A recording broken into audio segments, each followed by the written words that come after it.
Today in court, we're seeing a lot of text messages back and forth from Cassie Ventura and Sean Combs. We're seeing some pictures of her from when she was allegedly assaulted by Sean Combs. And she tells the stories and gives context to that 2016 video that we've seen where Sean Combs is assaulting Cassie. And the music world has long known Sean Diddy Combs as a titan of hip-hop, a visionary who turned raw talent into a global empire. From founding Bad Boy Records to launching fashion lines and media ventures, Combs crafted an image of untouchable success. But on the second day of his federal trial, that polished facade began to crack. Cassie Ventura, his former girlfriend and a central figure in the prosecution's case, took the stand, delivering testimony so raw and revealing that it left the courtroom stunned. Her words painted a stark contrast to the Diddy the public knows, exposing a man allegedly driven by control, violence, and dark desires behind closed doors. And all of that. I think the defense naturally is trying to poke holes sort of in some of the earlier testimony that Sean Combs was always the person in control and that Cassie Ventura was forced into these situations. So the defense all day have really been laying out a lot of text messages and a lot of emails that tell the story of a very complicated relationship from the very beginning. In fact, in 2007, they showed the jurors an email where Ventura basically says after 2 months of having a kiss with Combs and saying that's when their relation started after her 21st birthday. After their relation started 2 months later, jurors saw an email where she basically says, I love you, I'm so excited to be a part of this relationship with you, how she had plans of a future with him. So they're laying out somebody that was excited about the idea of being with Sean Combs at 21 years old and her future plans. But also a little bit of jealousy. In that same email, she makes reference to wondering if maybe Combs should have went after her friend, Carrie, and then said maybe you should have went with Carrie because she could help you or, you know, do the things that you want her to do or something to that effect. But she also said, which I thought was really interesting in that email, Rachel, is I want to be the woman that you want me to be. The courtroom atmosphere, tension in the air as the trial's second day began. The Manhattan Federal Courthouse buzzed with anticipation. Reporters lined the benches, whispering about the bombshells expected from Cassie's testimony. Jurors, a mix of men and women from diverse backgrounds, settled into their seats, their faces betraying a mix of curiosity and unease. At the defense table, Combs sat flanked by a team of elite attorneys, his tailored suit and calm demeanor projecting the confidence of a man accustomed to winning. He nodded to supporters in the gallery, even flashing a brief smile, as if this were just another high-stakes business meeting. But that composure would soon unravel. Cassie entered the courtroom at precisely 9:17 a.m., her presence commanding. Immediate attention, dressed in a sleek, chestnut-colored dress that hugged her visibly pregnant frame, she walked with measured steps, her head held high. She avoided looking at Combs, her eyes fixed on the witness stand. The room fell silent. The weight of her impending words palpable. Even the judge, a veteran of high-profile cases, seemed to lean forward slightly, sensing the gravity of the moment. Cassie's testimony begins. A young star. Under control Cassie, now 38 and expecting her third child, began her testimony softly. Her voice steady but laced with emotion. She recounted meeting Combs in 2005 when she was a 19-year-old model with dreams of a music career. He was 35, a multimillionaire mogul with the power to make or break artists. He was larger than life, she said, describing how his charisma and promises of stardom drew her in.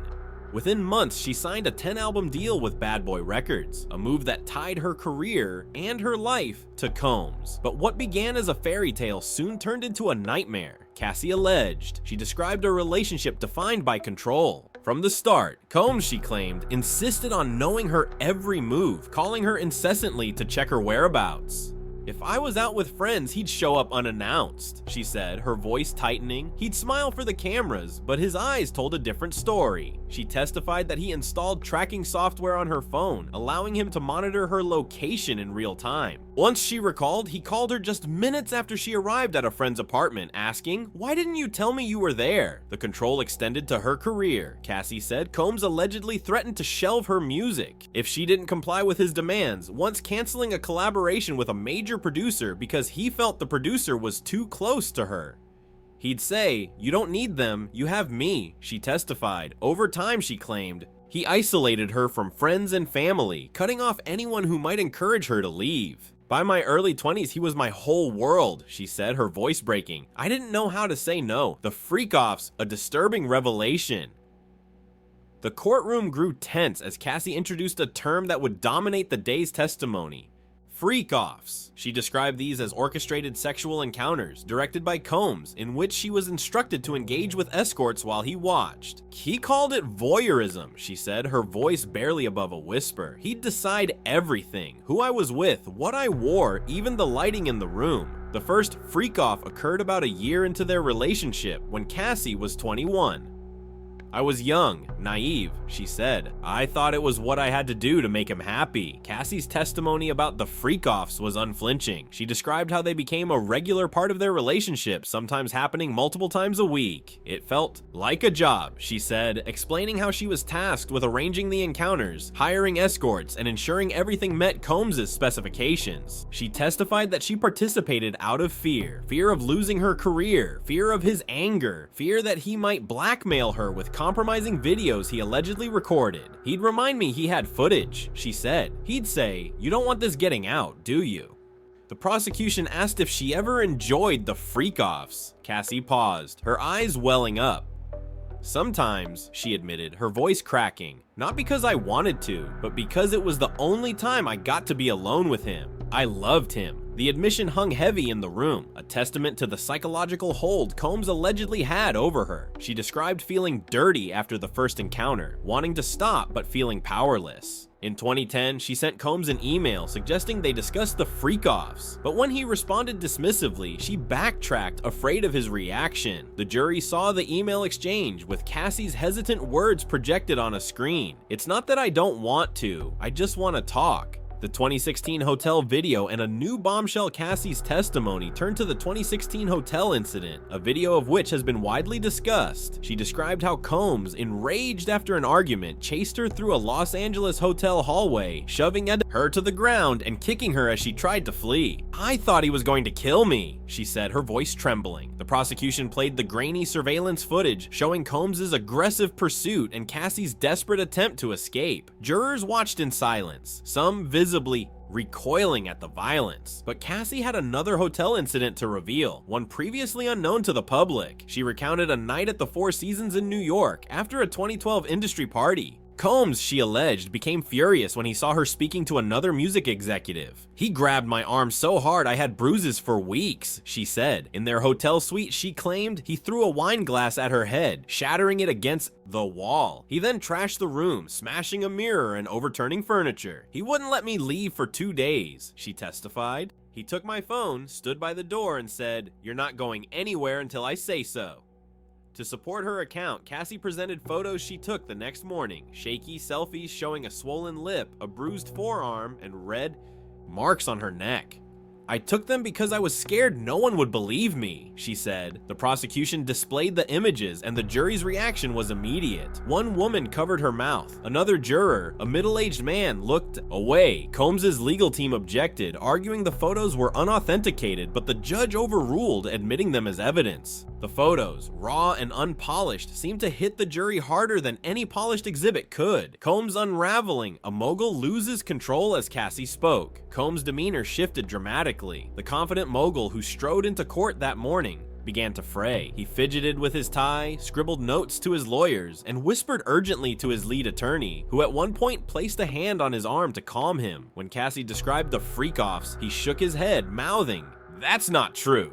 His reactions grew more pronounced as the testimony continued, drawing the jury's attention. The breaking point came when Cassie introduced audio recordings, secretly made phone calls in which Combs allegedly threatened her. "Yes, you talk and your family's done."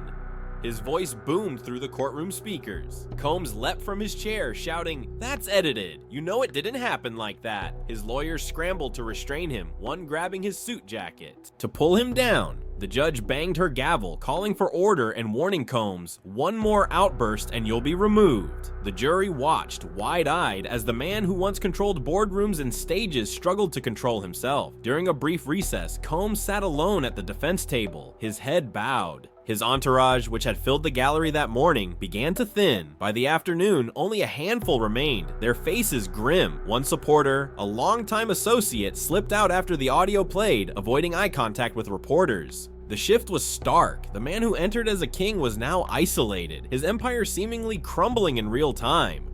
Damning evidence, texts, emails, and celebrity witnesses, Cassie's testimony was bolstered by a trove of evidence she had quietly preserved for years. She handed her attorney a USB drive containing text messages, emails, and voice memos, meticulously backed up to evade Combs' reach. The prosecution projected the text onto courtroom screens, revealing exchanges that contradicted Combs' public denials.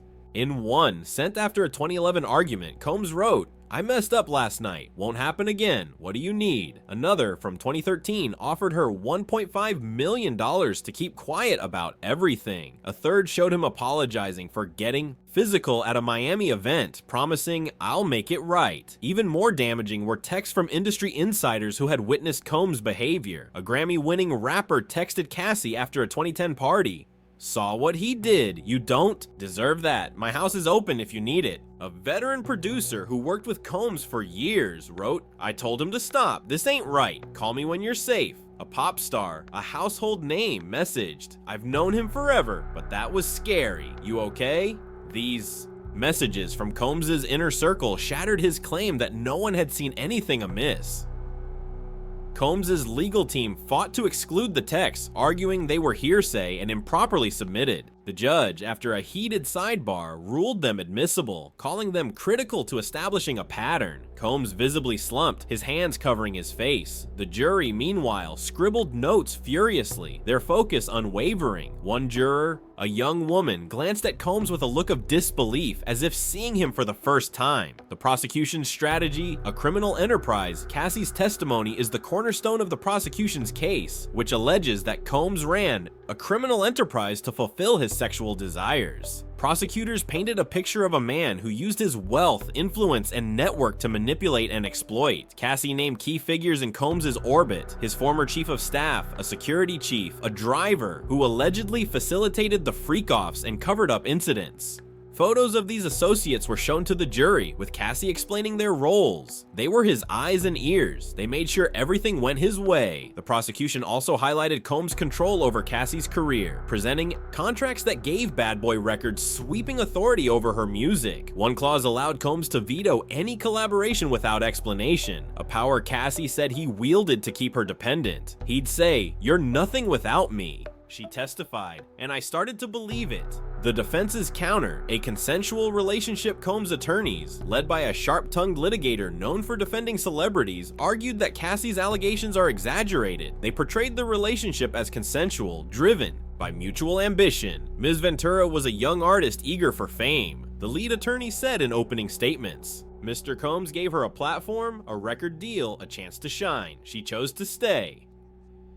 The defense emphasized Cassie's early success, noting that her debut album, produced by Combs, went platinum. Without him, where would she be? They asked regarding the Freakoffs. The defense claimed they were mutual experiments, not coercion. These were private moments between adults, an attorney argued. No one was forced. They also disputed the 2016 hotel video, insisting it shows a heated but isolated argument, not evidence of trafficking. Jealousy happens in relationships, they said. It's not a crime. The defense's cross-examination of Cassie is expected to be aggressive, focusing on inconsistencies in her story and her decision to stay with Combs for a decade. They've hinted at calling witnesses, including former Bad Boy artists, to testify that Combs was a demanding but fair mentor.